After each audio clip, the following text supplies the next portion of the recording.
Fantastic. I'm going to ask if you are not muted to please mute yourself. You can mute you too. Thanks everyone for coming this morning. We appreciate you.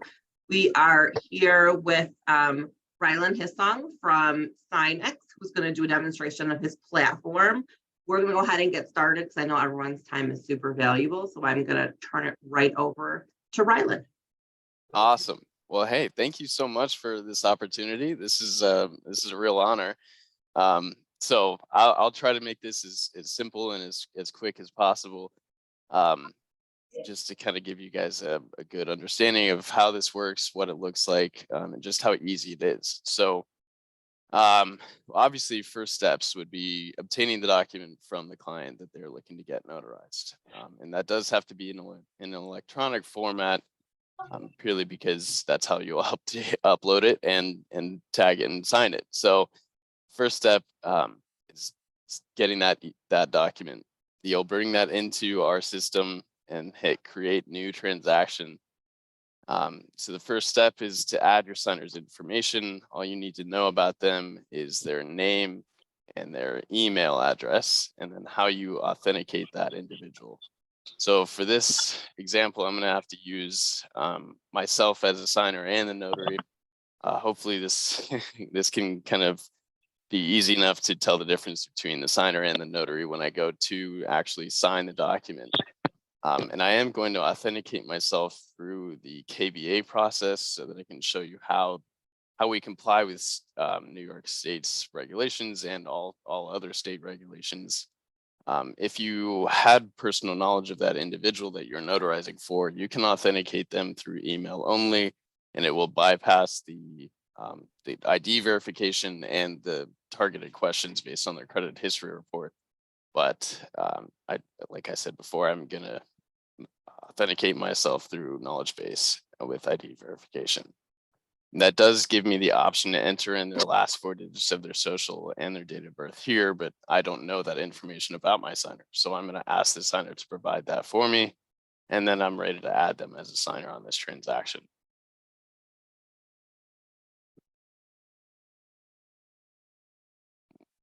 Okay, added it twice. So once I have my one signer in here, I'm going to add myself as the notary. And that is as easy as just clicking I am the signer and the notary. And it automatically brings in my notary commission information. Obviously, I'm not a real notary, so this is just placeholder information. This will be your digital stamp here, your commission number, and your expiration date. But once I have myself in, you can see I have my signer and my notary and their email addresses associated. That's how they will receive the documents and the Zoom meeting link. So now I'm ready to move forward and actually upload the document that needs to be notarized. So I can either click and drag, or I can view my files and select which ones I need. With our system, you're able to upload as many documents as you need to. The limitation is 99. So there really isn't a limitation, but you know, you're able to do any type of signing with us. There's no limit, minimums, maximums, or expectations. So just to keep it simple for this one example, I'm going to do this one document and one signature. So I'm going to move on and actually place those signatures onto the document. Rylan, must it be a PDF, or could you upload a JPEG or something along those lines that the signer had to take a picture of it? It must be in a PDF format. So that's how you'll upload them, download them.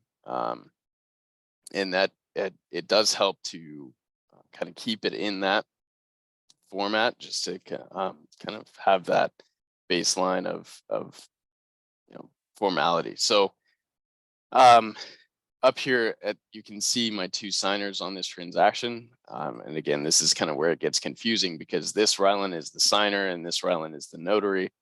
But right now, I'm going to tell the signer where they need to sign on this document in order to fulfill that document's requirements. So I like to think of this little bar over here as my task bar.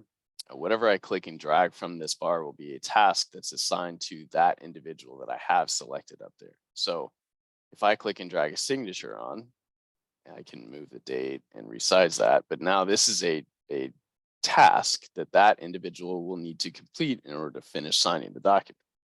So just to keep it simple, I'm going to do a couple of signatures. And I will also do a text box and a checkbox and a pair of radio buttons. So again, like I said before, you're able to do any type of signing on our platform. It really just depends on what that document calls for, what the requirements are in order to fulfill that signing. So whether this is a loan signing or a simple affidavit or a will or apostille, you are able to adjust accordingly. So there is a lot of customization with these. If that document needed a yes or a no, then I can do that as well. If that document required a lot of text boxes, a text box with the signer's name already filled out, then I can adjust those accordingly as well. I can say, if I just wanted to have their name in there, I could do that. I can type in something here that will automatically come up for them. Again, it just depends on what that unique document calls for. So I'm gonna place my last initial here, and then all of that signer's requirements will be placed, and I can move on to the next signer that needs to take action on the document. And in this case, that will be the notary. And since on this document, I only had one place to sign as the notary, I'm going to place my signature there. And you can see that the text box or the boxes are different colors. They match the individual signers. So this signer is green, and obviously this signer is blue. So hopefully that can kind of distinguish the two. But now that I have my notary signature, I'm ready to place my notary stamp. And again, it's just as easy as clicking and dragging. And Riley, I just want to make sure everyone on the call is clear that this is preparing the document for the actual signing. This is not signing now. It's you get the document beforehand, and you can go ahead and tag all the spots where it has to be signed Absolutely. and notarized and date so that you don't miss any as you go through. Absolutely. So yes, with our platform, you do have to do everything beforehand, and it does have to be accordingly set up to, when that signer goes in, everything should be there, because there is no adjustments once you're on the Zoom call and once you're actually going through that signing ceremony. But what I'm doing here is setting this up to schedule it in the future.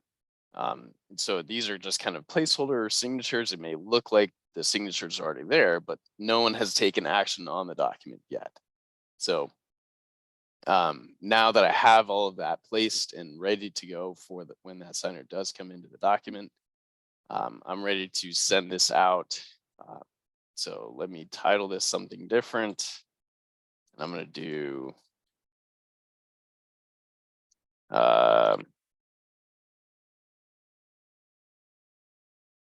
just to make it simple. And so on our system, we do have a demonstration mode available for as many demo transactions as you'd like to. This doesn't affect your account in any way. You're not charged for these. You can't mess anything up during this, but it does go through the exact same processes that you would in a real transaction. So you're able to kind of get in here and get that hands-on experience and really practice with this so that you go into that first transaction with full confidence. You know your responsibilities, you know your signer's responsibilities, you know exactly how to guide them through that, make it smooth. So when I hit send, it's going to ask if I want to demo now, but this is what will come up in a real transaction. And what we're doing here is scheduling that Zoom call with the client. So let's say that I had gotten with the client on a good time for this Friday at noon. So we scheduled this signing ceremony to take place on the 24th at 12 p.m. Eastern time. So when I hit schedule now, it will send out that Zoom meeting link to all parties on the transaction. And obviously in this case, it was just these two.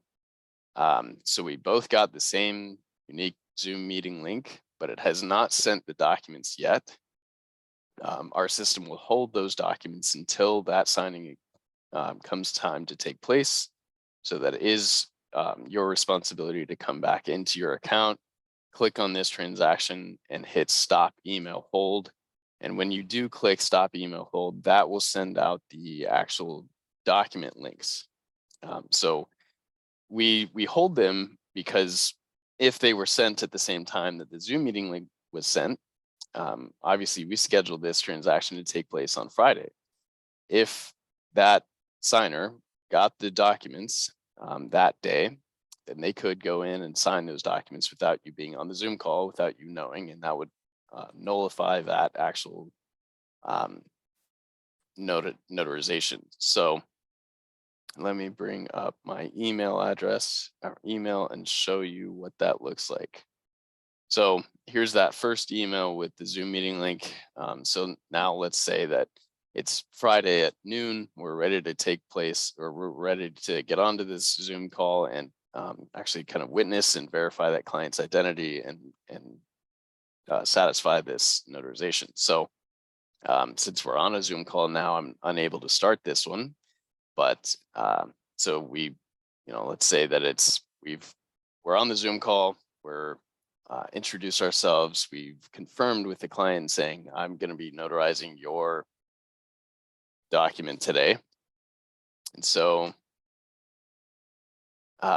you can guide that client to their email where they should have received the documents by now.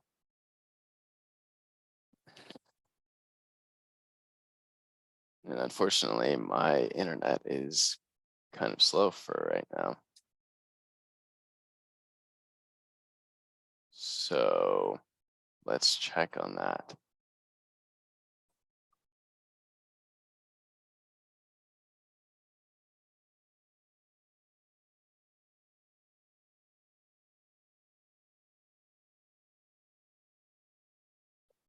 There it is. Okay, awesome. Good timing. So now that I have that email with the documents in it, I'm going to go in as the signer at this point. So something else to note about our system is that only one person can access and sign the documents at a time. So the email will be sent off to the first person as soon as they finish verifying their identity and signing the document. The email will be sent off to the next person on the transaction. In this case, I only had one signer and one notary. So the email was sent to the one signer, and now they are going in and getting ready to verify their identity. So the first thing that it'll do is ask them for the expiration date of the ID that they plan on using, and they will click on that. They will enter that in, and then our system will tell them to stop and wait for their notary's permission. Again, this is another kind of security check. You don't want them to come in early and sign it without the notary being there on the Zoom call. But we're already on the Zoom call at this point, so we are ready. I do have the permission from my notary. So now the signer will accept the legal consent in terms of service. They will enter in their last 4 digits of their social and their date of birth because I told them to. And as soon as they do that, they'll be guided into those KVA questions. And again, these are based on their credit history report. So they do have to have enough credit in order to populate some questions. And there's only 5. They do have to answer 4 out of the 5 correctly in order to pass. And they will get up to 3 attempts to pass these. If they fail all 3 attempts, then they will have to wait another 24 hours to try again. And they will only have 2 minutes to complete these 5 questions. So obviously in this demo, it tells me what the right answers are. So I will go ahead and fill those out. And then I can move on to actually uploading that picture of my ID. So I'll begin verifying, select the country from where my ID is from. And I have any choice of these as a valid form of ID. Typically, obviously, it's a driver's license, but if for some reason they didn't have that, then they can use another form. I'm going to use driver's license, and they have 3 different methods of uploading that picture of their ID. So they can either continue on another device, and if they did want to do this, that would give them a QR code that they can scan on their phone, use their phone camera to take a picture of their ID. They can upload an existing photo if they have one, or they can use their web camera. I am going to use my web camera. So I'm going to have to stop my video for this one portion of the call, and then I will click on this button, and that will allow me to just hold up my ID to the camera, and it will automatically take a picture of it. I'll be able to use this photo, and then I can turn back on my camera. And that does not affect the validity of this notarization because you are still able to see that individual on their screen. Depending on the document that you're notarizing and state requirements, typically the states do allow you to allow the client to share their screen so you can witness everything that they're doing. You can make sure that they're clicking on the right buttons and going through the right proper processes. Similar to exactly what I'm doing now. So you can see and verify that they are doing everything correctly. So now that I have my ID uploaded and it's verified, I'm ready to log into my account. If you're a first-time user of SigniX, then you will create a password here. And I can update my signatures and initials if I'd like to. What that'll do is give me the option to choose a font. I can draw my own signature, or I can upload a picture of my wet signature if you'd like to. But I'm going to stick with my default signature.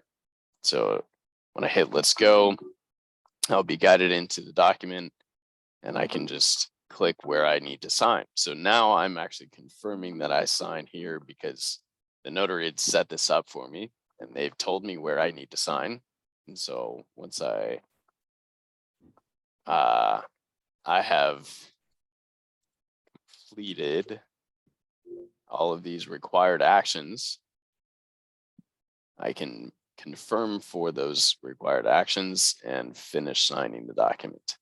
So as soon as I finish the last required action, email will be sent off to the next individual on this transaction, and in this case, me, the notary. So I can close this as a signer and bring up my email and show you what that looks like from the notary's perspective. Rylan, can you just touch a little bit on the ID credentialing? Where does that go? Who verifies that information? What is that process? So as the KBA or just the ID? Just the ID. So the concern is, how would you know if the ID is real? How is the notary verifying that information? What does the system actually do to verify that piece of identification?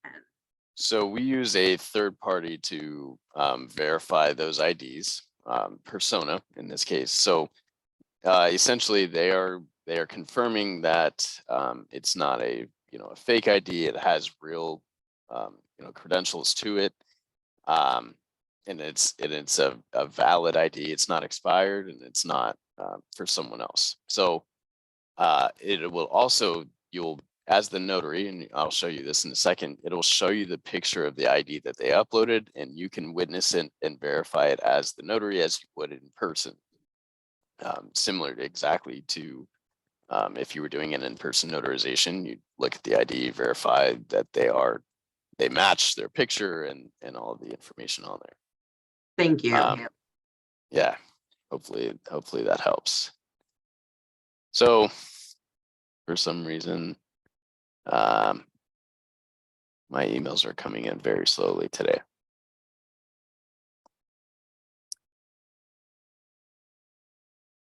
I apologize for this.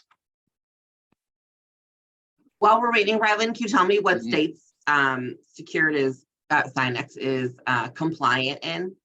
So currently, what states are you in currently, or which ones maybe you're not in? Would that be easier? Either or. Well, yeah. So states we are not in. Let me actually pull up this picture. So,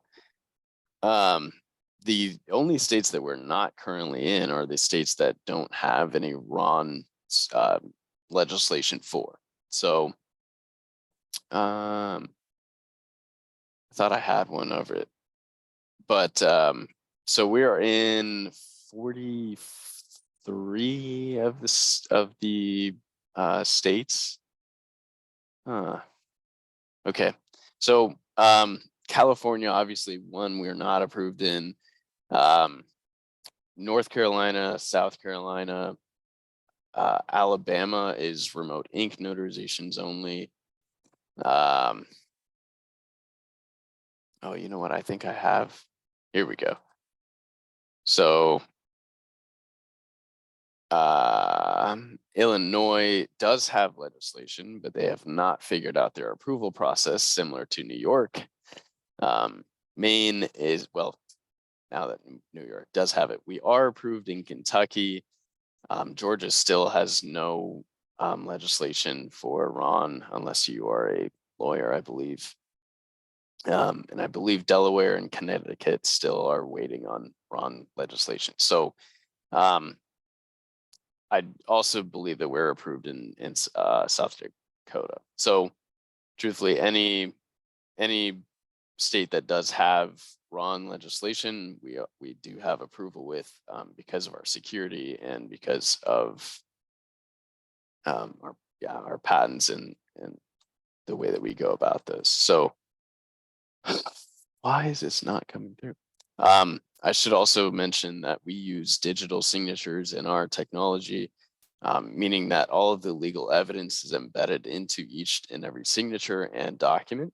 So when you download that document, you actually download all of the legal evidence that you need to prove in a court of law that that individual signed that document. So our digital certificates are embedded into each signature. They were provided to you at no additional cost. You don't have to purchase one from a third party. And I do want to show you what that looks like when you open up a document that was signed on our system. So this one was signed obviously last November of 2022. And when I open this document in any PDF viewer, no matter how long after that transaction took place, I'm able to click on each individual signature and view the digital certificate embedded in there. I can view the signed IP address, where they were exactly. And I can view the certificate code, and it's obviously very it's above my head as far as how this works and what that code exactly does, but it is a globally recognized here it is. So that X509 certificate, it's incredibly detailed. And here's the audit log for this transaction as well. So ours is populated as you go. So it actually takes pictures of the document at each stage.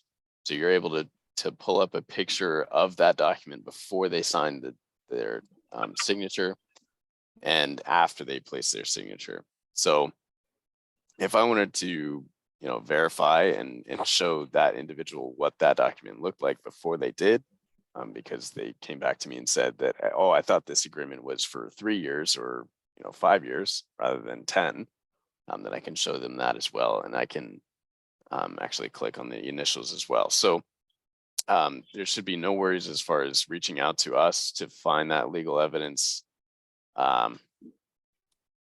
It's when you download that signed document, you have everything that you need.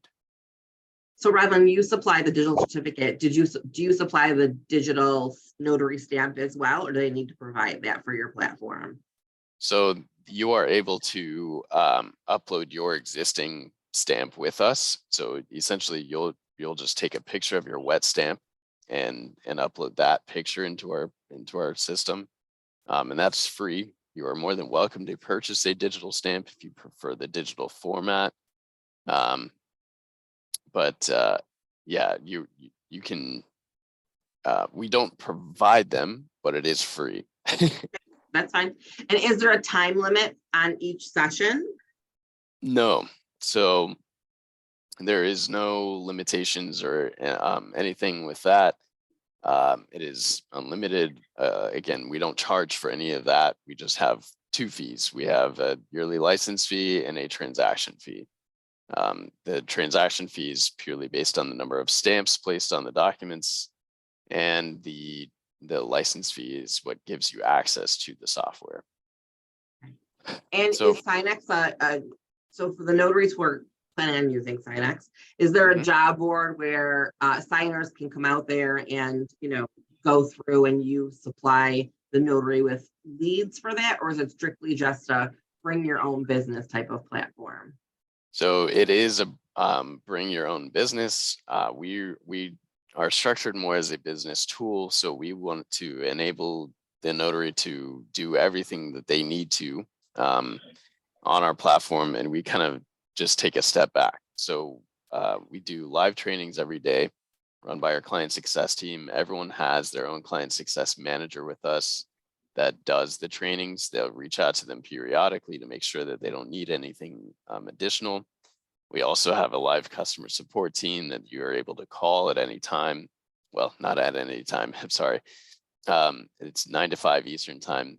You can call them, and if you're in the middle of a transaction, something's not going right, they'll walk you through that process, making sure that it does end up successful. So, you know, we arm our notaries with everything that they need to be successful with a business tool like this. But as far as the actual business, it does have to come from the notary. Okay, great. And this system can be used both for general notary work and loan signings. Is that correct? Absolutely. Yeah. So you're able to do any type of signing with us, and we don't charge by signing or anything like that. It's purely based on the number of stamps. Okay. And then can you just, before you move forward, explain the pricing structure? Yeah. So we have a couple of different agreements for our yearly license fee. So we have a 1-year agreement for $449. That's $449 for the 1 year.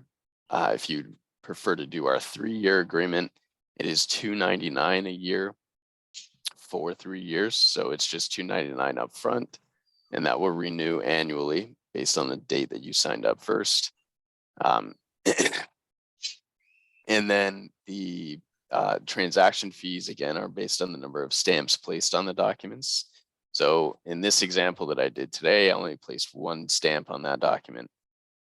If I had uploaded 2 more documents and placed 1 stamp on those other 2, so a total of 3 stamps within this 1 transaction, we bill 10 for that first stamp and then 5 for each additional stamp. And if you're doing a loan signing with 15 stamps, we cap our transaction fee at $60. So you'll never pay anything more than $60 for a single transaction. So for some reason, I'm terribly sorry about this, but that other email for the notary is not coming through. So I'm not entirely sure what's going on with that, even though I did send that again. And just to confirm, Ryland, you have nothing to do with the transaction between the notary and the consumer, correct? You're just a vendor. So the notaries would always bill their client directly, and then you just get paid as they go, right? Do they buy like tokens up front, or is there a monthly billing? How does that work? I suppose I should ask. Yeah, so the yearly license fee is billed annually, and then the transaction fee is billed monthly based on usage. So if you go a month without doing any transactions and you don't have a bill for that month, if you only did 1 transaction with 1 stamp in that month, you charge the client a national average of $25, and we charge you 10 for that month. So again, yeah, you're able to charge the client whatever you feel is fair, whatever's your state legislation dictates. And we don't have any involvement with that. So we just want to be able to provide the tool, enable our notaries to do everything and be successful with it. And then we'll take a step back and just kind of let them go. And I assume for signing companies, title companies, lenders who have a large amount of notaries underneath them, they can contact your sales department, and there's probably enterprise pricing at that point, correct? Yes, so we do have a team account available, and what that does is it allows for administration access. So if you wanted to have one administrator and have them be able to view and download all of the transactions that their users are doing, it also allows for license swapping. So if you have employee turnover and if you just want to swap out that license without having to pay another fee, then it allows you to do that as well. We also do white labeling, which is branding customization to each, to that individual company. And again, that all does, reach out to us. We're more than happy to help and kind of make sure that your needs are taken care of and your demands are met. This is quite frustrating for me, truthfully, because I've never had this issue with without not with not receiving that email. So I'm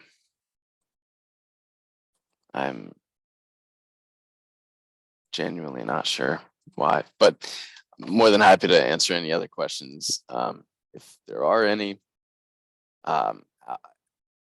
Maybe okay. So as the notary, when you go in, it's obviously much simpler because you log into your account. It shows you the picture of the ID that they uploaded.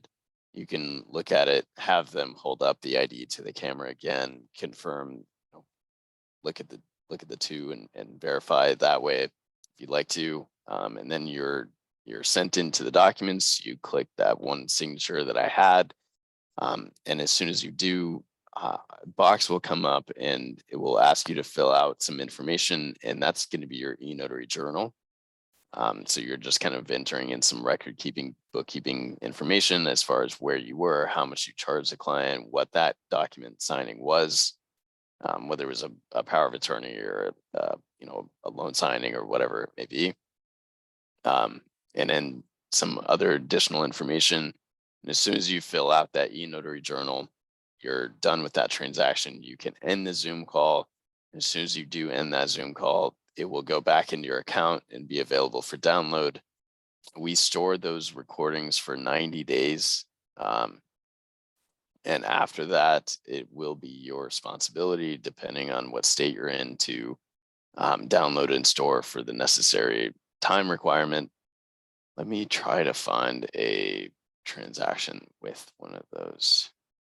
So Okay, so let me I want to go back Yeah. to that for a minute. So for the journal piece, for the recording, you only hold it for 90 days and the notary is responsible for holding it. So here in New York for 10 years Right. thereafter. What about the journal piece itself? Do you continue to hold that, or they need to take that with them also? So the e-notary journal is stored for the lifetime of the contract. The only thing that is not stored by us is those Zoom recordings. So the Zoom recording is up to the notary to verify and download and store themselves. Here's what that looks like. Obviously, this one was only 6 minutes, but I'm able to download that here. I am able to download my e-notary journals in my e-notary profile. So here's all of my previous journal entries, and I can download this whole report here with this button. And again, they would yes, have access to those the whole time that they're on the platform. Once they leave, though, they need to take that with them, correct? They would no longer have access to that. I would highly encourage you to do so. We are able to download and send them if necessary, but obviously, it is the notary's responsibility to keep track of their own records and bookkeeping kind of stuff. Okay, so completely separate. All of the invoicing, all of the billing, all of that is separate. You don't provide them any resources to bill their clients or any of that sort of information. Do you have suggestions as to where they can house those audio-visual recordings, or do you have a relationship with a storage entity per se? So we do have an integration with Box. If you do have a Box account, then we are able to move those recordings and you know, anything that you would like to store with your Box account. We can move those into there. Typically, an external hard drive or another secure cloud storage company would be the preferred method of storage. It's truthfully up to the notary. We can work with them, but it is up to the notary. So, but there was another question in there that you'd asked, right? Well, I'm looking. So the question here is, when you download the Zoom recording, is it always available to view it? And that would really be where you as the notary are storing that. So you should be storing it somewhere where you'll be able to view it. That would depend. Lee, do you want to unmute? I saw that you have a question in your car, so you probably can't. Thank you. No, I appreciate this. As a former data security guy, there is a lot that the notary needs to know about storing these videos offline without access to the internet. Box, of course, is accessible via the internet. I would not consider that secure, because if somebody hacked their servers, then they're getting all of your clients' personally identifiable information, because they're holding ID up to the screen for those Zoom recordings. So I'm a believer that there has to be offline storage. I happen to keep my videos in 2 separate offline devices. But that's just because of the background. You did mention that you record what we charged for the notarization. I don't understand my understanding, that's not a New York State requirement. Is that a mandatory field? Because the way I run my business is the way I run my business, and I don't think I want that advertised. So, actually, great question. It is required to fill out our eNotary journal. No one sees this. We don't have access to this unless, I mean, we do have access to it, but we're not going in there and checking on you. And truthfully, the only place that, this is the only people that really see this is you, the notary. And this is just to kind of have on record, right? So if you'd like to go back and when you're doing taxes or something like that, you can eNotary journal and kind of witness it all there. But it is unfortunately a required field, and it is something that you must kind of keep track of. Well, I do want to reiterate. I mean, most states have statutory pricing here, right? Fee structure. So if there's only one notarization, and we can only charge here in New York $25 per that notarial act, and the likelihood here is that that's all you're going to be able to charge. It's all inclusive for us. We can't charge for the journal keeping or the box or the time or any of that.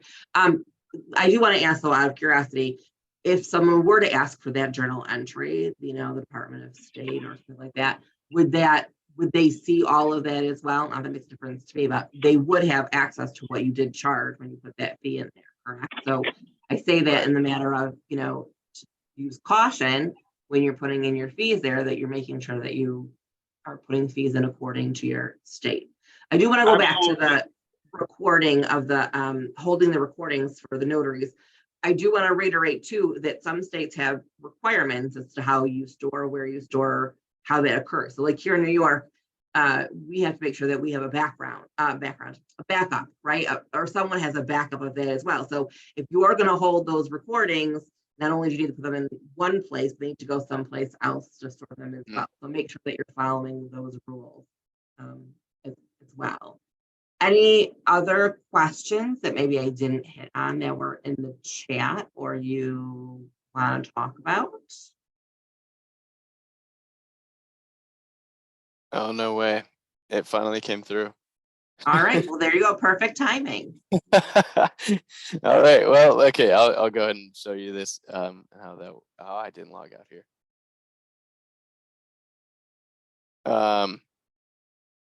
Let's try that again.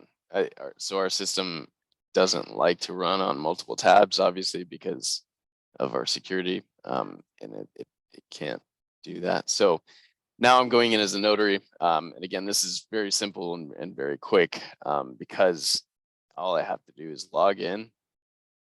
Here's the picture of the ID that they uploaded.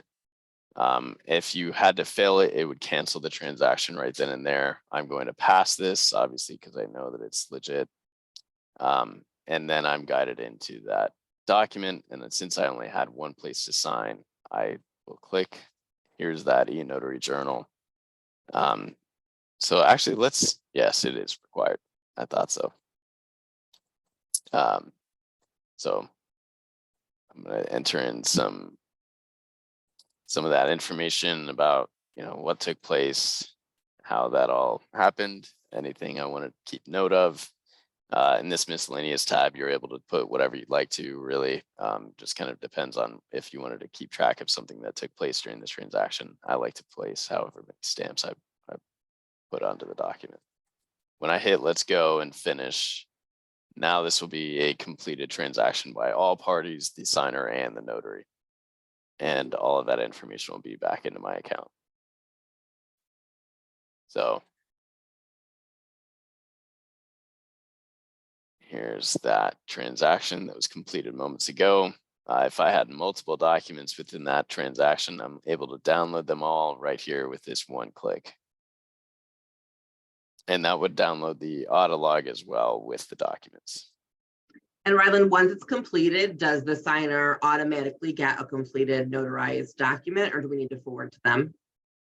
So our system will send an email saying that your document is completed and it's available for online viewing. You can adjust that if you prefer to not give them the option to download and print those documents. You can do that. If you're worried about receiving payment from them, then you can hold them until they do pay.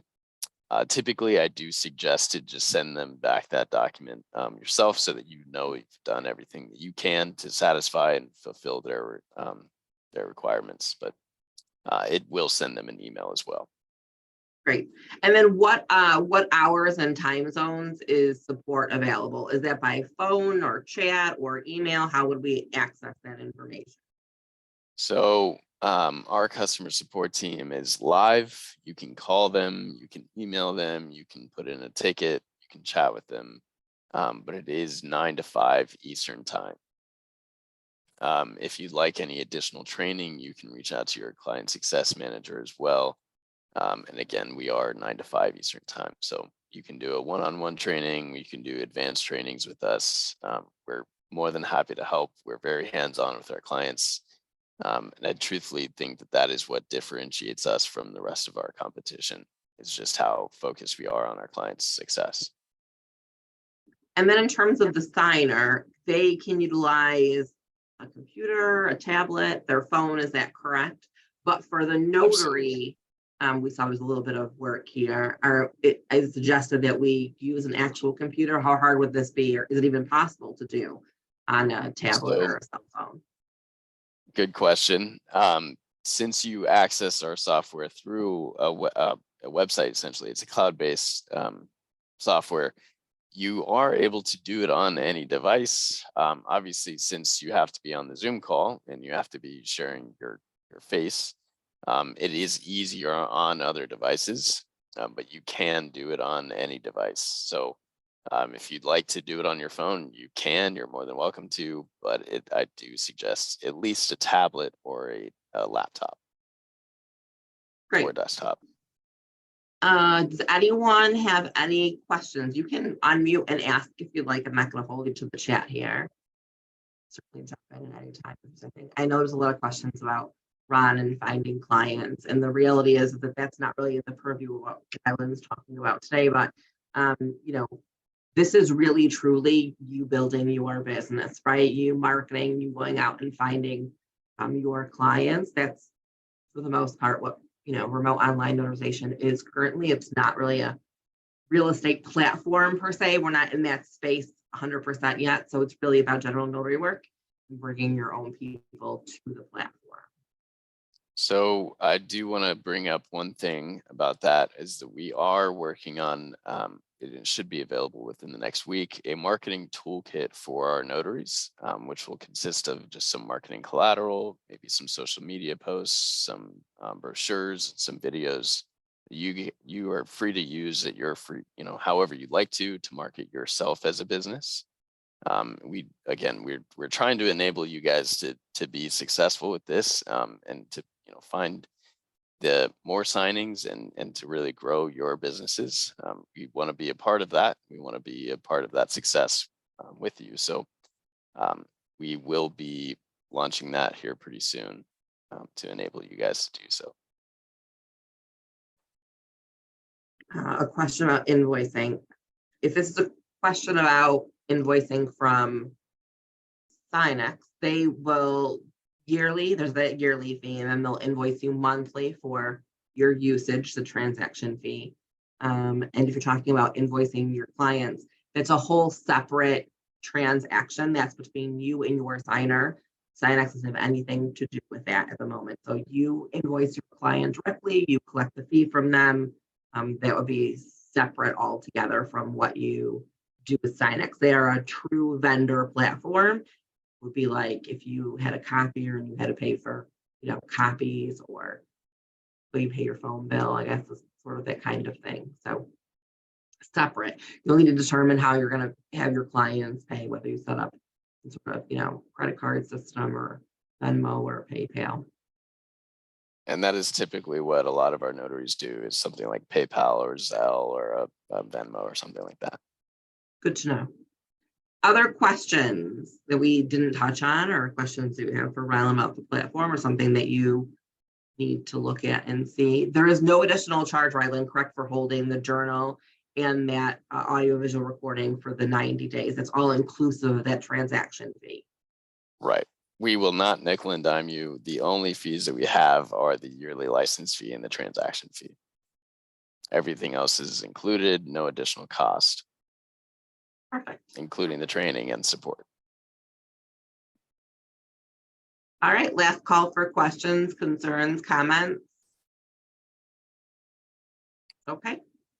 Well, thank you so much for coming today. We certainly appreciate everyone. And Rylan, of course, thank you so much for you still need to pay for storage. Yes, you would have to pay for the storage of the recording once it's removed from the SigniX platform. That would be your responsibility. That is correct. All right. I hope you all have a great rest of your week. Thank you. Enjoy. Rylan. Oh, did I miss something else? Yes, right. I'm more than happy to help in any way that I can. Please let me know if you have any additional questions or concerns. Feel free to reach out to me directly. I'm again more than happy to help. Thank you, Rylan, so much for your time today. We certainly appreciate it. This was Absolutely. recorded. It'll be on our YouTube channels. It'll be on the NINA channel as well. If there are questions afterward, you can certainly forward them to us, and we can forward them on to Rylan, so we can reach out to you if you'd like to. But otherwise, thank you all so much for joining us today, and I hope you have a good rest of your week. Take care. Thank you, everyone.